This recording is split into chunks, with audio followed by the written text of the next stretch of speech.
বাংলাদেশে সনাতনীরা, হিন্দুরা আক্রান্ত, অত্যাচারিত, মন্দির ভাঙছে।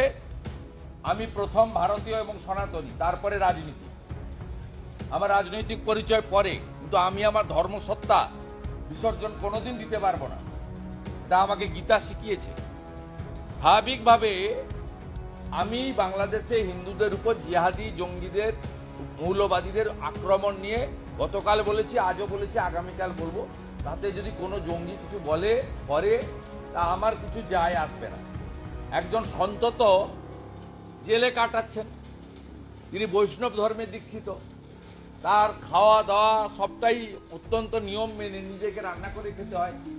তিনি তো একটা কষ্ট করছেন, সেই কষ্ট তো আমরা করছি না। আমরা তো রাত্রে গিয়ে ভালো জায়গায় ঘুমাচ্ছি, আমাদের তো 3 বেলা খাওয়ার জুটে যাচ্ছে, গাড়িতে চড়ছি। চিন্ময় কৃষ্ণ প্রভু যদি এই কষ্টটা করতে পারে, আমরা আপনারা পারবো কেন? আমার কাছে আছে, বাংলাদেশে কিছু ঘটলে সনাতনীরা আমাকে পাঠায়। আমি এমনি কিছু করতে না পারি, আমি আমার গলার আওয়াজটা তাদের জন্য, আই রেজ মাই ভয়েস, এবং সেটা করি। সে কারণে তারা হয়তো একটু ভরসা বা আশার আলো দেখেন। তারা আমাকে পাঠিয়েছেন, অত্যন্ত মর্মান্তিক। এই ভিডিও চোখে দেখা যায় না। এবং আমি আচার্য রামভদ্রাচারীজির যে গতকাল স্টেট সত্য উদ্ঘাটনের একটা সময় এসে গেছে, এমনটা মনে করছেন রাজ্যের বিরোধী দলনেতা শুভেন্দু অধিকারী। কিন্তু সেই শুভেন্দু অধিকারী, তার উপরে কেন বারংবার চাপ আসছে? তাকে 24 তারিখ থেকে 26 তারিখের মধ্যে আক্রমণ করা হবে, তার উপর হামলা হবে, এরকম একটা কেন্দ্রীয় গোয়েন্দা বাহিনী নোটিশ দিল। আর সেই নোটিশ পাওয়ার পরেই আরও তৎপর হয়ে উঠল রাজ্য পুলিশ এবং কলকাতা পুলিশ। কিন্তু এই শুভেন্দু অধিকারীকেই বারবার করে কেন আক্রমণের মুখে পড়তে হচ্ছে, বা আক্রমণ তার উপর হবে সেটাই বা কেন হচ্ছে? কারণ শুভেন্দু নিজেই জানিয়েছেন যে তার উপরে আগে বামেরা হামলা করেছেন, বামেরার পরে তারা তৃণমূল কংগ্রেসের তরফ থেকেও তিনি আঘাতপ্রাপ্ত হয়েছেন, তার গাড়ি ভাঙচুর করা হয়েছে। আর এই সব কিছুর মধ্যে বাংলাদেশে যে ধরনের ঘটনা ঘটছে, আর বাংলাদেশে যে ধরনের ঘটনার ভিডিও তার কাছে এসে পৌঁছচ্ছে, এই সমস্ত কিছু তার কাছে রয়েছে, তিনি সেভ করে রেখেছেন। প্রশ্ন এটাই উঠছে যে শুভেন্দু অধিকারীর ওপরে কেন বারবার একটা আক্রোশ এসে পড়ছে। একটা বিষয় হতে পারে যে কারণে শুভেন্দু অধিকারী বারংবার বাংলাদেশের ওপরেই আক্রমণ করছেন। আর এখানেই স্পষ্টত পরিষ্কার যে তৃণমূল কংগ্রেস এবং বাংলাদেশি জঙ্গিরা একেবারে হাতে হাত ধরে চলছে। আমরা বলছি না, বলছেন রাজ্যের বিরোধী দলনেতা শুভেন্দু অধিকারী নিজেই। তার কারণ, সেই ভিডিওতে তিনি বলেছেন, একটা সাংবাদিক বৈঠক, সেই সাংবাদিক বৈঠকে তিনি বলেছেন যে বাংলাদেশের জঙ্গিরা এখানে এসে ঘাঁটি গাড়ছে, পাকিস্তানের জঙ্গিরা এসে ঘাঁটি গাড়ছে, এবং তারাই তৃণমূলের ভোট ব্যাংক। আর আগেও তাকে বলতে শোনা গিয়েছে বিধানসভার বাইরে যে তারা শুধুমাত্র যে ভোট ব্যাংক তাই নয়, তারা সভাতেও তৃণমূলের যোগদান করছেন, গাড়ি ভরাচ্ছেন, এরকম নানান রকম বিষয় নিয়ে তিনি টান দিয়েছেন। উত্তর আপনারা সাহস আছে যদি মাঝে মাঝে যিনি উদয় হন নবান্নতে, তারকে জিজ্ঞেস করুন। তিনি তো পুলিশও মন্ত্রী, 13.5 বছর ধরে চালাচ্ছেন এই বাংলায়। 6-0 করলেন, বলছেন সব ভোটেই জিতছেন তিনি। কারা জেতাচ্ছেন তো লোক দেখতে পাচ্ছে।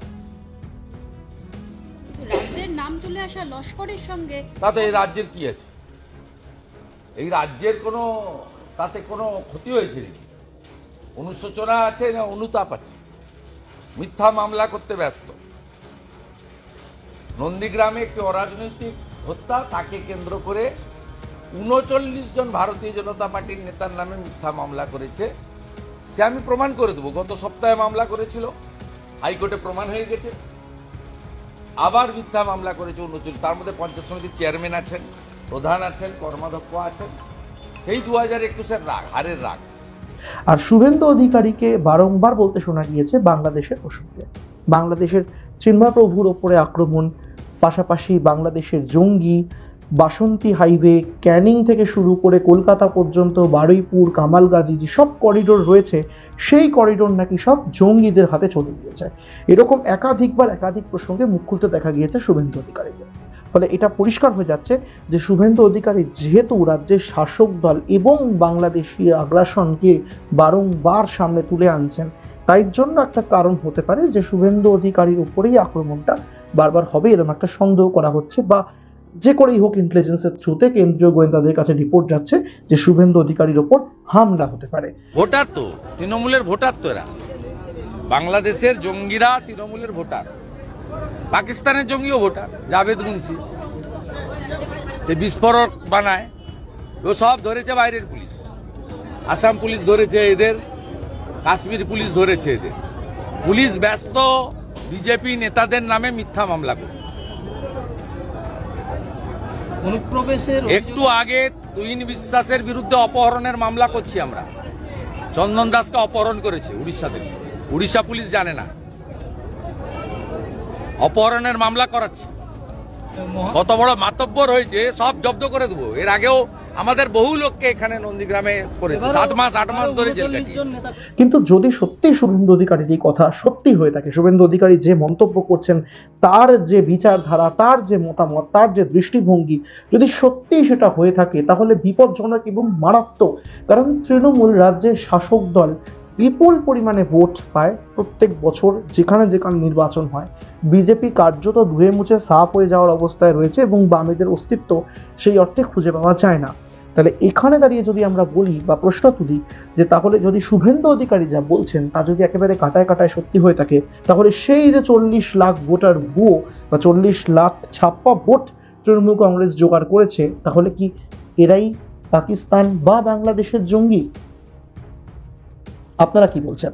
আর পাকিস্তানের জঙ্গিরা এখানে এসে ভোট দিচ্ছে বা ভোট ব্যাংক তৈরি করছে বা বাংলাদেশের সঙ্গে হাত মিলিয়ে তৃণমূলকে সমর্থন করছে বা তৃণমূলের একটা ব্যাকবোন হয়ে দাঁড়িয়ে আছে, যেমনটা শুভেন্দু বারবার করে বলছেন, সেইটা হলে আগামী দিনে রাজ্যের নিরাপত্তা কোথায় দাঁড়িয়ে রয়েছে? কারণ ইতিমধ্যেই মেরিন এবং ল্যান্ড মানে জল এবং স্থল এই দু জায়গাতেই কাঁটাতার বসাতে দিচ্ছেন না রাজ্যের মুখ্যমন্ত্রী। তাই জন্যই নাকি বিপুল পরিমাণে একটা এন্ট্রান্স তৈরি হচ্ছে, মানে বাংলাদেশ থেকে প্রচুর পরিমাণে বাংলাদেশিরা ভারতে ঢুকে পড়ছেন এবং তারা ছড়িয়ে পড়ছেন। এক একবার এক এক সাংবাদিক বৈঠকে বারংবার শুভেন্দু অধিকারী বাংলাদেশকেই আক্রমণ করেছেন। আর শুধু বাংলাদেশে থেমে থাকেননি, বাংলাদেশের পাশাপাশি সেই বাংলাদেশকে আক্রমণ করতে সাহায্য করছেন কে? সেটা রাজ্যের মুখ্যমন্ত্রী মমতা বন্দ্যোপাধ্যায়। বোঝা যাচ্ছে পায়ে কাঁটা ফুটেছে মমতা ব্যানার্জি। এই চক্রান্তের সঙ্গে মমতা বন্দ্যোপাধ্যায়ের লোকজনও যুক্ত, শাসক দলের লোকজনও যুক্ত। সত্য গায়ে লেগেছে। তাহলে 26 তারিখ তো পেরোলো, 26 তারিখ তো পেরিয়ে গেল, কি বেরোল? আপনার বিষয়ে যে বলে ভাই আমি এ নিয়ে মন্তব্য করিনি, করব না। যারা আপনাদেরকে ইনপুট দিয়েছে টক টু দেম। শুভেন্দুদা নিয়োগ দুর্নীতি, আমি এগুলো নিয়ে মন্তব্য করি না। শুভেন্দুদা আমি সন্দেশ সিপিএম এর দ্বারা আক্রান্ত হয়েছি, আমার হাত ফ্র্যাকচার হয়েছে। আমি তৃণমূলের দ্বারা একাধিক জায়গায় আক্রান্ত হয়েছি, একাধিক জায়গায় গাড়ি ভেঙেছে তৃণমূলের মুসলমান গুন্ডারা। তারপরে এই রাজ্য সরকার যে সমস্ত জঙ্গিদেরকে আমদানি করেছেন মুর্শিদাবাদে, ক্যানিংয়ে, তারা করতে পারে। সত্যটা সত্য হিসাবেই বলবো। এইভাবে ফিরহাদ হাকিম সহ মুখ্যমন্ত্রী মমতা বন্দ্যোপাধ্যায়কেও বারংবার আক্রমণের মুখে ফেলেছেন রাজ্যের বিরোধী দলনেতা। আপনারা কি মনে করেন শুভেন্দু অধিকারী কি ঠিক বলছে? শুভেন্দু অধিকারী যা যা তথ্য দিচ্ছেন সেগুলো কি সত্যিই বাস্তব, নাকি 2026-এর বিধানসভা নির্বাচন সামনে আসছে বলে এটা একটু ইস্যু তৈরি হচ্ছে এবং রাজনীতির মাঠ ক্রমশ গরম হচ্ছে? আপনারা কি মনে করেন আমাদেরকে অবশ্যই জানাতে ভুলবেন না। আপনার মূল্যবান কমেন্ট আমাদেরকে করে জানাবেন। এই ভিডিও ভালো লেগে থাকলে লাইক করবেন, শেয়ার করবেন এবং সাবস্ক্রাইব করতে ভুলবেন না আমাদের ইউটিউব চ্যানেল এক ঝলক ইন্ডিয়া।